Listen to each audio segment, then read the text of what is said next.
पीड़िता के और न्याय के बीच भारतीय जनता पार्टी मजबूती से खड़ी है।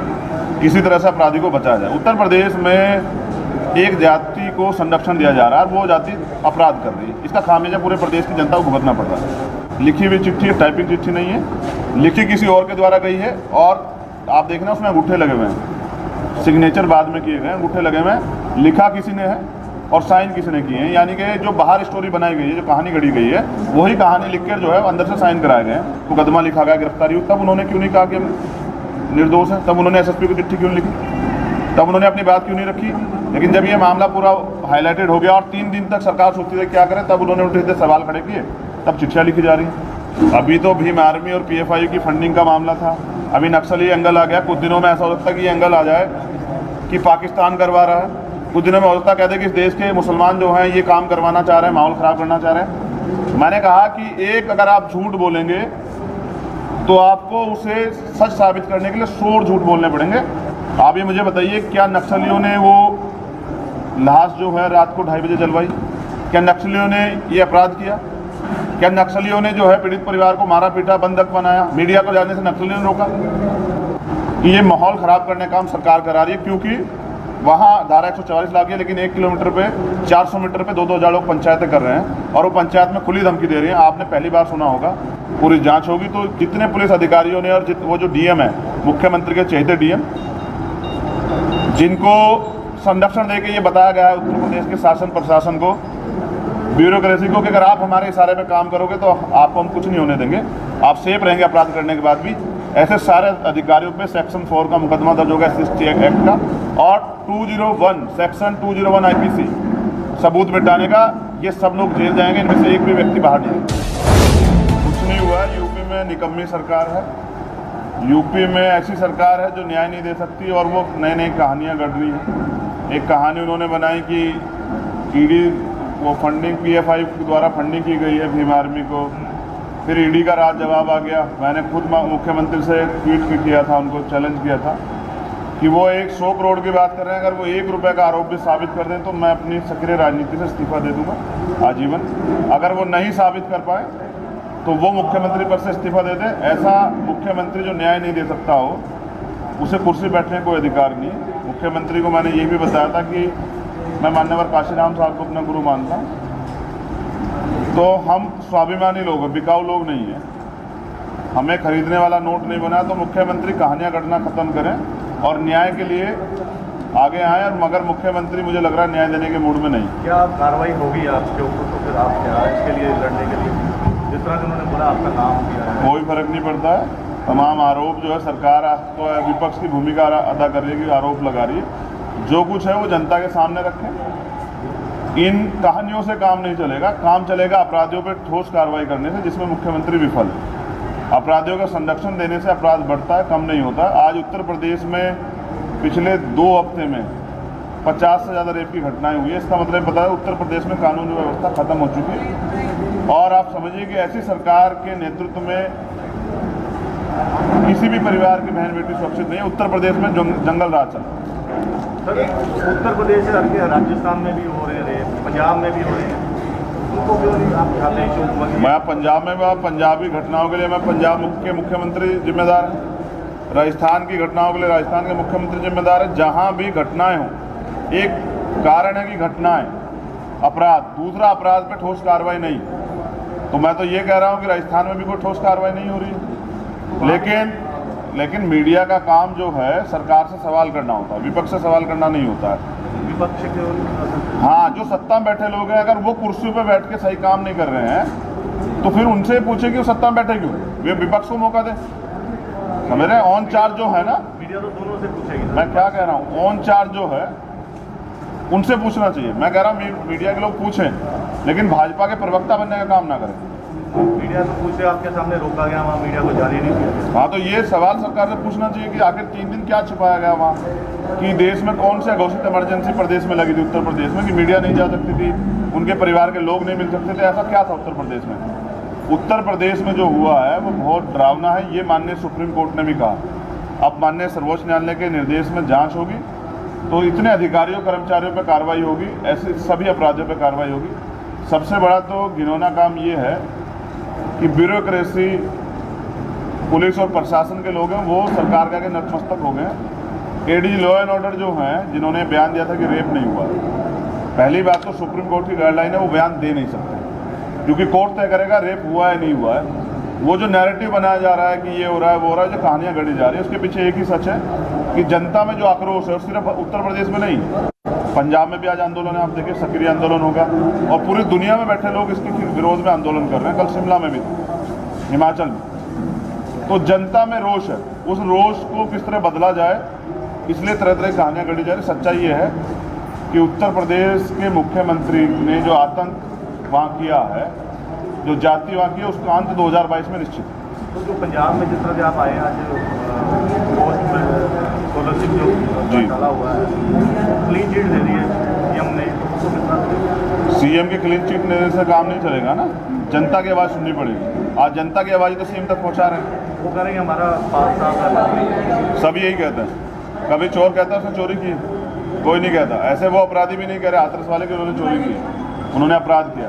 पंजाब में जिस तरह से किसानों को लेकर पॉलिटिक्स हो रही है, कांग्रेस कह रही हम साथ हैं, अकाली दल कह रहे हम साथ हैं, आप कह रहे हम साथ हैं, क्या लगता है आपको किसानों का मुद्दा उठाया जा रहा है ये पॉलिटिक्स? देखिए, जो प्रधानमंत्री ने किया है, जो सेंट्रल सरकार ने किया है, उसी के विरोध में तो सब चीज़ें हैं। कोई कह रहा है नहीं कह रहा, इससे फर्क नहीं पड़ रहा। सवाल ये है कि लोकतंत्र में जो जनता चाहती है वो होता है। इस देश का किसान तो नहीं चाहता उन देश को, फिर वो क्यों लागू किए गए? क्योंकि सेंटर में बैठी है बीजेपी की सरकार, पूर्ण रूप से तानाशाही कर रही है। लेकिन ये लोकतंत्र यहाँ तानाशाही ज़्यादा दिन चलेगी नहीं। ये किसान इस देश के अन्नदाता है, देश की रीढ़ है। इनको अगर सताया जाएगा तो ये सरकार सत्ता में नहीं होगी।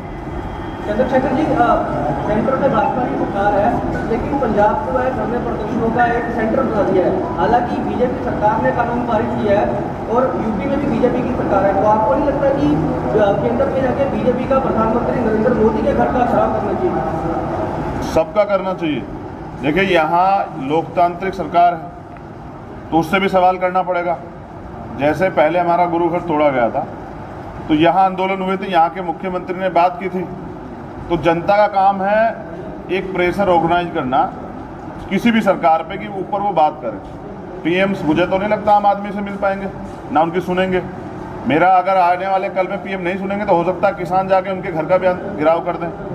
अपनी बात आदमी अपने घर पे रह के भी कर सकता है। तो पंजाब में क्योंकि बड़े पैमाने पे खेती होती है तो पंजाब के लोग पंजाब में आंदोलन कर रहे हैं। पर खेती से कईयों को नुकसान हुआ, जो प्रोटेस्ट है किसानों के, उससे पर किसी को दिक्कत नहीं। सड़कें रोक रहे हैं आप, ट्रेनें नहीं चलने दे रहे, 2 दिन का कोला रह गया है वो जो बिजली बनाते हैं, ठीक है जी। खाद नहीं आ रही पंजाब में, जिस तरह से आगे खेती होगी उसमें खाद चाहिए, तो ये प्रॉब्लम है कैसे सही होगी? ये बात आप मुझे नहीं कह सकते कि हम सड़कें रोक रहे हैं। हमारा तो आज 11 से 4 सबको कह रहे हैं। कल जब मीडिया के लोग वहाँ हाथरस में पीटे जा रहे थे, रोके जा रहे थे, वो बहुत कपड़े फाड़ फाड़ के चिल्ला रहे थे। वो ये कह रहे थे लोकतंत्र का हनन हो रहा है। हर आदमी को अपनी बात कहने का अधिकार है, समझ रहे? जब मीडिया को रोका जाता है तो वो लोकतंत्र का हनन होता है। जब किसानों का, गरीबों का, छात्रों का, पीढ़ियों का, एक सुनिए ना, गलत से छोड़ दीजिए ना, वोट थोड़ा ही आप। जब इनका मुद्दा आता है तो लोकतंत्र खत्म हो जाता है। सबको अपनी बात कहने का अधिकार है। प्रयास ये रहना चाहिए कोई परेशान ना हो, इसमें हमारी भी मजबूती रहेगी, कोई परेशान ना हो। सर, आपको क्या लग रहा है कि हाथरस में जो एकता के साथ जो भी हुआ है, क्या लग रहा है कि बीजेपी सरकार है जो असल आरोपी है उनको इंसाफ दिलवाने के लिए कहीं ना कहीं बीच में आड़े आ रहे हैं, बीच में नहीं उनको इंसाफ दिलवाने के? पीड़िता के और न्याय के बीच भारतीय जनता पार्टी मजबूती से खड़ी है। किसी तरह से अपराधी को बचाया जाए। उत्तर प्रदेश में एक जाति को संरक्षण दिया जा रहा है और वो जाति अपराध कर रही है। इसका खामियाजा पूरे प्रदेश की जनता को भुगतना पड़ रहा है।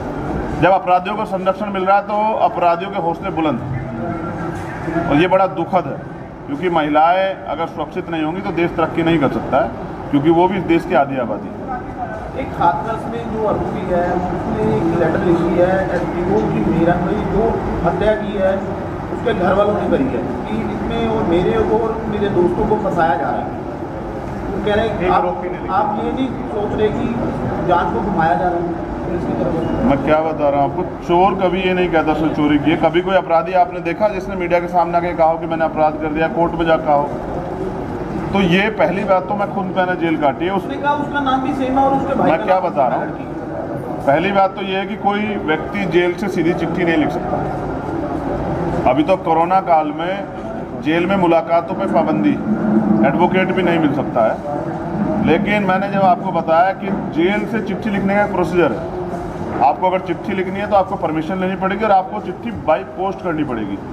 लेकिन वो लिखी हुई चिट्ठी है, टाइपिंग चिट्ठी नहीं है, लिखी किसी और के द्वारा गई है। और आप देखना उसमें अंगूठे लगे हुए हैं, सिग्नेचर बाद में किए गए, अंगूठे लगे हुए हैं, लिखा किसी ने है और साइन किसी ने किए हैं। यानी कि जो बाहर स्टोरी बनाई गई है, जो कहानी गढ़ी गई है, वही कहानी लिख कर जो है अंदर से साइन कराए गए हैं। और ये पूरे उस जो नैरेटिव बना हुआ है उसको ख़त्म करने के लिए, उसमें एक नया सवाल पैदा करने के लिए किया गया। यही तो मैं कह रहा हूँ कि आप अपराधियों को तो 14 दिन तक जब ये मुकदमा लिखा गया, गिरफ्तारी हुई, तब उन्होंने क्यों नहीं कहा कि हम निर्दोष हैं? तब उन्होंने एसएसपी को चिट्ठी क्यों नहीं लिखी? तब उन्होंने अपनी बात क्यों नहीं रखी?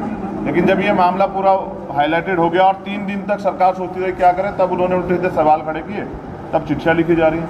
सर, कहा जा रहा है कि हजरत मामले में नक्सलियों का कहीं ना कहीं कनेक्शन जुड़ा हुआ है, इस चीज़ के ऊपर क्या बोलेंगे? अभी तो भीम आर्मी और पीएफआई की फंडिंग का मामला था, अभी नक्सली एंगल आ गया। कुछ दिनों में ऐसा हो सकता है कि ये एंगल आ जाए कि पाकिस्तान करवा रहा है, कुछ दिनों में हो सकता है कहते कि इस देश के मुसलमान जो हैं ये काम करवाना चाह रहे हैं, माहौल ख़राब करना चाह रहे हैं। मैंने कहा कि एक अगर आप झूठ बोलेंगे तो आपको उसे सच साबित करने के लिए 100 झूठ बोलने पड़ेंगे।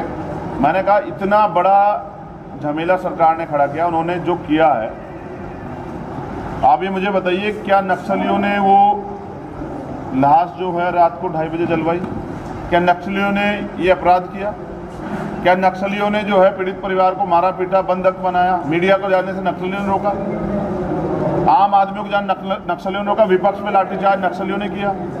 ये जो आक्रोश पैदा हुआ है सरकारी कार्यप्रणाली से हुआ, सरकार इससे नहीं भाग सकती। सर, इससे अगर माहौल और खराब होता है तो इसका जिम्मेवार कौन होगा? आप सरकार का एक बयान सुनिए, आप सब लोग, तमाम मीडिया के लिए सुनने वाला विषय है। सरकार कह रही है कि कुछ लोग उनके घर पे थे जो पीड़ित परिवार को भड़का रहे थे। आप ये बताइए, पीड़ित परिवार ने भड़कने के बाद किया क्या? क्या पीड़ित परिवार ने कोई अपील की कि आप चक्का जाम कर दीजिए? क्या पीड़ित परिवार ने ये कहा कि आप यहाँ बहुत सारे लोग इकट्ठा हो जाइए? क्या पीड़ित परिवार ने किसी मीडिया से कहा कि आप माहौल ख़राब कर दीजिए? पीड़ित परिवार सिर्फ न्याय की आवाज़ उठा रहा है। तो मैं सिर्फ ये बता रहा हूँ कि ये माहौल ख़राब करने का काम सरकार करा रही है, क्योंकि वहाँ धारा 144 लागू है, लेकिन 1 किलोमीटर पे 400 मीटर पे 2-2 हज़ार लोग पंचायतें कर रहे हैं और वो पंचायत में खुली धमकी दे रही हैं। आपने पहली बार सुना होगा कि रेप के आरोपियों के पक्ष में पंचायतें होती हैं, देश में ऐसा कभी हमने नहीं देखा। पुलिस की क्या भूमिका है? पुलिस अभी माननीय सर्वोच्च न्यायालय के निर्देशन में संज्ञान में पूरा, जब इस पर पूरी जानकारी होगी, पूरी जांच होगी, तो जितने पुलिस अधिकारियों ने और वो जो डीएम है, मुख्यमंत्री के चहेते डीएम, जिनको संरक्षण देके ये बताया गया है उत्तर प्रदेश के शासन प्रशासन को, ब्यूरोक्रेसी को, कि अगर आप हमारे इशारे पे काम करोगे तो आपको हम कुछ नहीं होने देंगे, आप सेफ रहेंगे अपराध करने के बाद भी। ऐसे सारे अधिकारियों पे सेक्शन 4 का मुकदमा दर्ज होगा SC एक्ट का, और 201 सेक्शन 201 IPC सबूत मिटाने का। ये सब लोग जेल जाएंगे, इनमें से एक भी व्यक्ति बाहर नहीं आएगा। सीबीआई तो सीएम पहले ही कह चुकी है कि सीबीआई खुद ही मांग, वो सिर्फ नैरेटिव सेट करते हैं। जैसा मैंने कहा ना कि सीबीआई जांच कराएंगे, लेकिन अभी एसआईटी के परसों 10 दिन बढ़ाए, कहीं सीबीआई को अभी तक फाइल ट्रांसफर नहीं हुई है। उन्होंने कहा कि पीड़ित परिवार को एक घर देंगे, जबकि पीड़ित परिवार अभी भी संगीनों के साए में, डर के साए में वहीं रह रहा है। उन्होंने कहा सिक्योरिटी सुप्रीम कोर्ट के आदेश से, सरकार ने नहीं दी, सुप्रीम कोर्ट ने संज्ञान मांगा तब दिए। दूसरी बात, सरकार ने कहा कि हम नौकरी देंगे, अभी तक तो कोई कागज नहीं मंगाया है। तो ये झूठी सरकार है।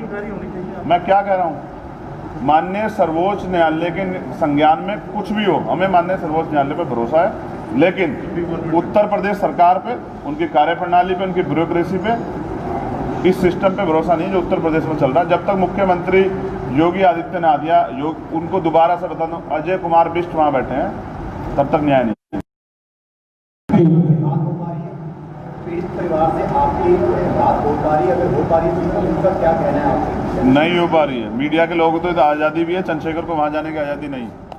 जनहित से जुड़ी चुनिंदा खबरों को जानने के लिए सब्सक्राइब करें शिवना न्यूज को और बेल आइकन को दबाना ना भूलें। वीडियो पसंद आने पर लाइक, शेयर और कमेंट करना ना भूलें।